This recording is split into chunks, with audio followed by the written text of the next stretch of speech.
최재구 예산군수가 신년 기자회견을 열고 지난해 주요 성과와 역점 사업을 설명했습니다.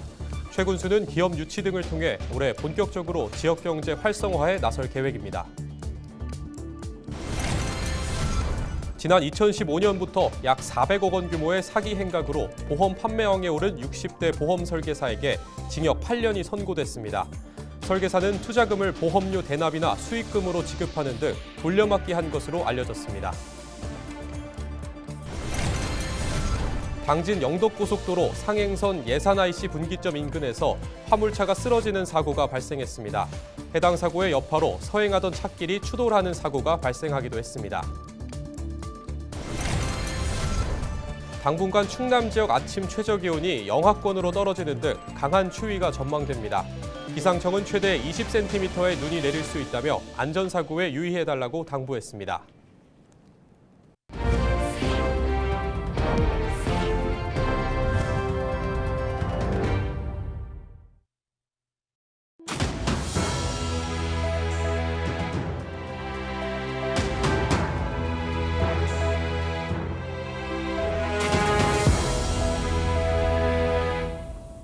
시청자 여러분 안녕하십니까? 헬로티비 뉴스입니다. 지난해 예산군이 기회발전 특구로 지정되면서 지역 개발에 대한 기대감이 커졌는데요. 올해 최재구 예산군수는 산업단지 조성과 우량기업 유치 등에 본격적으로 나설 방침입니다. 임희정 기자입니다. 지난해 기회발전 특구로 선정된 예산군.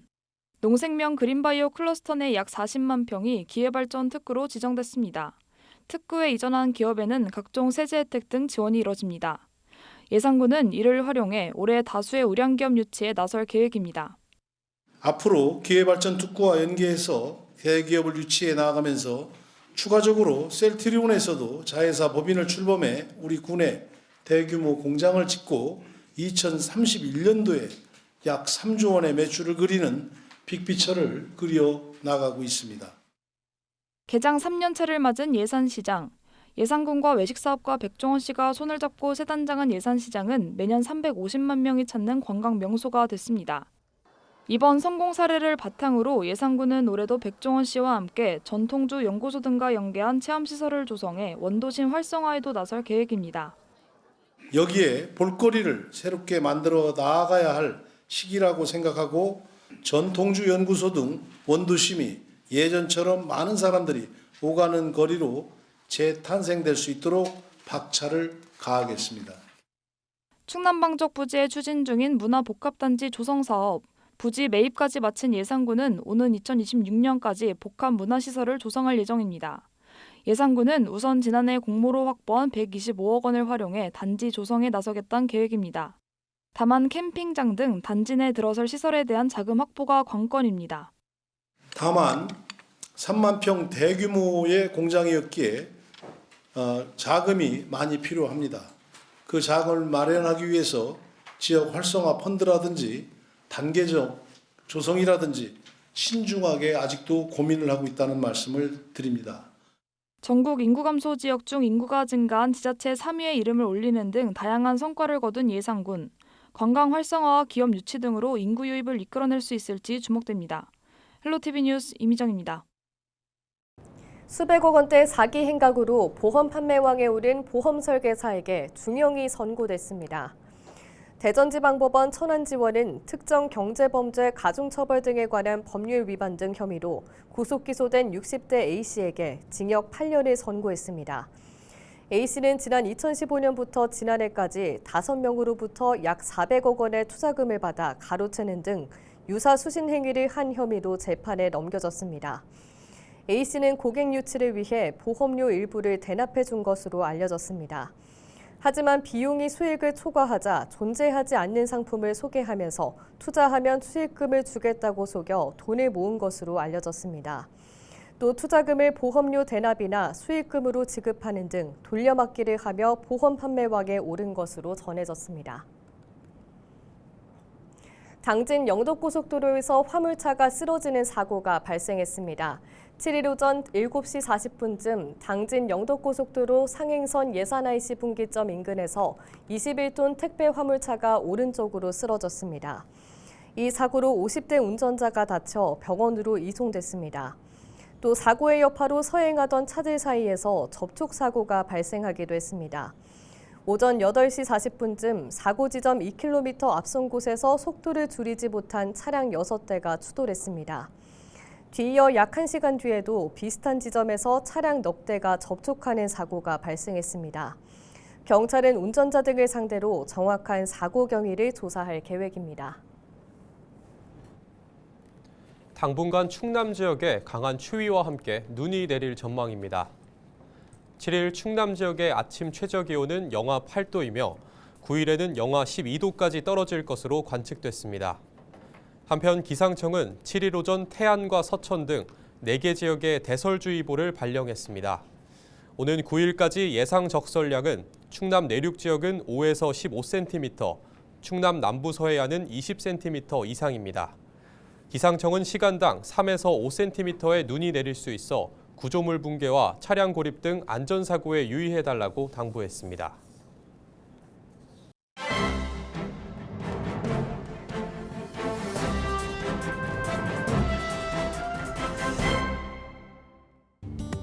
충청투데이 기사입니다. 충남도 내 적십자 회비 모금률이 지역별로 천차만별인 것으로 나타났습니다. 홍성군은 목표액을 101.59%나 초과 달성하고 있는 반면 당진시, 서산시, 아산시 등은 도내 평균을 크게 밑돌았습니다. 대한적십자사 충남지사는 지난달 1일부터 오는 31일까지 적십자 회비 집중 모금 기간을 진행하고 있는 가운데 도내 평균 모금률은 63.5%로 나타났습니다. 특히 홍성군은 목표액 9,498만 8천 원을 넘는 9,649만 8,472원을 모금, 도내 시군 중 모금률 압도적인 1위를 기록하고 있습니다. 이어 서천군, 계룡시, 예산군 등의 순이었습니다. 반면 당진시, 서산시, 아산시, 논산시 등은 도내 평균을 하회했습니다. 적십자 관계자는 각 지자체의 적극적인 참여 의사나 관심도 등에 따라 모집률에서 차이가 나타날 수 있다고 말했습니다.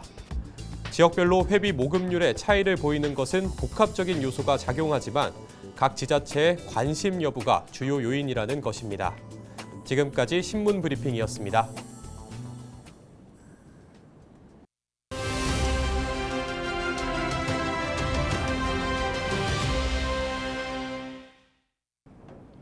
예산군이 임대 농업기계 사용료 감면 기간을 올해 말까지 연장한다고 합니다. 예산군 농업기술센터 김태식 농기계 팀장 전화 연결해서 자세한 내용 들어보겠습니다. 팀장님 안녕하십니까? 예산군이 농업기계 사용료 감면 기간을 올해 말까지 연장한다고 하죠. 이 내용부터 짚어주실까요? 네, 예산군은 코로나19 상황에서 농업인의 경제적 부담을 완화하고자 지난 2020년 4월부터 농기계 임대사업소 임대농기계 임대료를 50% 감면해 왔는데요. 당초 지난해 12월 말까지 감면 기간을 운영할 계획이었으나 고유가 및 고물가에 따른 경기 악화로 인력 부족 및 인건비 상승에 따른 농촌의 어려운 현실을 반영해 농업인 경영 부담을 완화하고자 올해 말까지 감면 기간을 연장해 농업인을 적극 지원하기로 했습니다. 네, 농업인들의 경제적 부담 절감 효과도 컸을 것 같았는데요. 어땠습니까? 네, 예산군의 이 같은 지원 정책으로 지난해 관내 개별 농가에 총 5,760여 대의 임대 장비 사용료를 감면해 대했습니다. 농기계 임대가 필요한 전체 농가에 총 1억 2,214만 원의 감면 혜택을 주면서 영농 비용을 절감할 수 있도록 했습니다. 고유가 및 고물가로 농촌 경기가 침체된 시기에 임대 농업기계 사용료 감면 기간을 올해 12월 말까지로 연장함으로써 우리군 농업인의 영농 비용을 절감해 경제적 어려움에 조금이나마 도움이 되길 바라고 있습니다. 임대를 원하는 분들을 위해서 이용 방법도 알려주시면 좋을 것 같습니다. 네, 농업기술센터에서는 본소와 동부지소, 서부지소 등 총 3곳에서 농기계 임대 사업을 실시하고 있습니다. 현재 관리기 등 58종 831대의 농기계를 농업인에게 임대하고 있는데요. 농기계를 임대하기 위해서는 농업경영처가 등록된 농업인으로 관내에서 영농을 해야 합니다.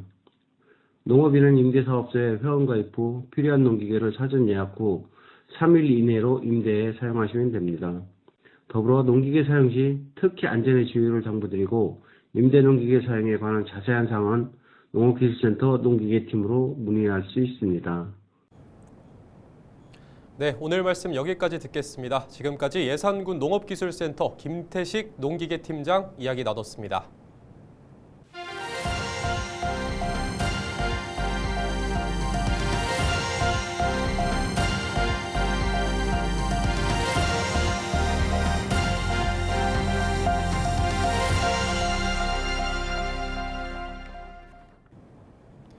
고금리와 대출 규제 속에 탄핵 정국이 이어지면서 부동산 시장의 침체기가 길어지고 있습니다. 정부가 주택시장 활성화를 위한 공급 확대와 금융 부담 완화 정책을 내놨는데요. 얼어붙은 시장을 녹이기에는 충분하지 않다는 지적입니다. 차선영 기자가 보도합니다. 올해 1월 1일부터 2028년 사이 출산한 가구를 대상으로 신생아 특례 대출 소득 요건이 부부 합산 연소득 2억 5천만 원까지로 완화됩니다. 연소득 2억에서 2억 5천만 원 구간은 상위 2%에 해당하는 고소득층으로 사실상 소득 제한이 사라졌다는 분석도 나옵니다. 지방의 미분양 물량 해소를 위한 정책도 시행됩니다. 서울에 집을 보유하고 있더라도 지방의 준공 후 미분양 주택을 구입하면 1세대 1주택 특례를 유지하는 겁니다. 단 전용 면적 85제곱미터 이하 또는 취득가격 6억 원 이하의 미분양 주택에 한정됩니다. 또 주택 건설 사업자가 지방의 준공 후 미분양 주택을 임대주택으로 활용할 경우 원시 취득세가 최대 50% 감면됩니다. 대출 중도 상환 수수료도 50% 인하되는데 1월 중순 이후 신규 대출부터 적용됩니다. 이와 함께 청년을 위한 주택 드림 대출이 출시될 예정입니다. 분양가의 최대 80%까지 낮은 금리로 대출받을 수 있는 상품으로 연소득 7천만 원 이하 만 34세 이하의 무주택 청년이 대상입니다. 정부가 주택시장 활성화를 위한 여러 대책을 내놨지만 지역 부동산 시장에 미치는 영향은 미미할 것이라는 전망이 지배적입니다. 총 부채 원리금 상환 비율 2단계가 시행되면서 대출 규제로 자금 확보가 어려워져 실수요자 구매 여력이 떨어진 상황에서 7월부터는 3단계가 도입돼 대출 한도가 더 줄어들기 때문입니다. 정치적 불확실성도 부동산 시장 침체에 영향을 주고 있습니다. 하방 압력이 어느 정도 작동했던 우리 지역 시장에서는 결국 트럼프 미국 대통령의 취임이라든가 아니면 탄핵 정국 자체가 오히려 주택 가격의 불확실성을 좀 더 높이는 쪽으로 작용을 하는 것은 분명하다라는 측면에서 보면 당연히 투자 수요는 위축이 될 것이고 지역 실수요자 입장에서도 당분간은 좀 대기 수요로 남을 가능성. 상반기까지 침체가 지속될 것이라는 전망 속에 금리 움직임과 대출 규제 완화 여부가 지역 부동산 시장에 영향을 미칠 것이라는 분석입니다. 헬로티비 뉴스 차선영입니다. 여객기 참사로 잠정 연기됐던 태안군의 2025 태안 방문의 해 선포식이 오는 14일 열립니다. 태안군은 14일 오후 7시 태안문화예술회관 대공연장에서 태안 방문의 해 선포식을 개최한다고 7일 밝혔습니다. 이번 선포식에는 뮤지컬 랑상블과 나태주, 먼데이 키즈 등 다양한 공연이 마련됐습니다. 이와 함께 야외 공연장에선 자개 키링 만들기와 뜨개 목도리 만들기 등 다양한 체험 프로그램도 즐길 수 있습니다. 홍성군이 농림축산식품부 주관 농촌에너지전환 로드맵 지원사업 공모에 선정돼 사업비 3억 원을 확보했습니다. 공모 선정에 따라 홍성군은 농촌에너지 소비량과 재생에너지 활용 주민공동체 활성화 방안 등을 분석할 계획입니다. 또 영농형 태양광 등으로 확보한 에너지원을 인근 지역 주택과 스마트팜 등에 공급할 계획이라고 밝혔습니다. 예산군이 오는 24일까지 소상공인 사회보험료 지원 사업을 신청받습니다. 지원 대상은 10인 미만 소규모 사업주로 정부 두루누리 사회보험 지원을 받는 사업장입니다. 예산군은 두루누리 사회보험료 지원금을 제외한 국민연금과 고용보험료 사업주 부담금을 사업자에게 지급할 계획입니다. 신청은 예산군을 통해 할 수 있습니다. 이상으로 뉴스를 마칩니다. 시청해주신 여러분 고맙습니다.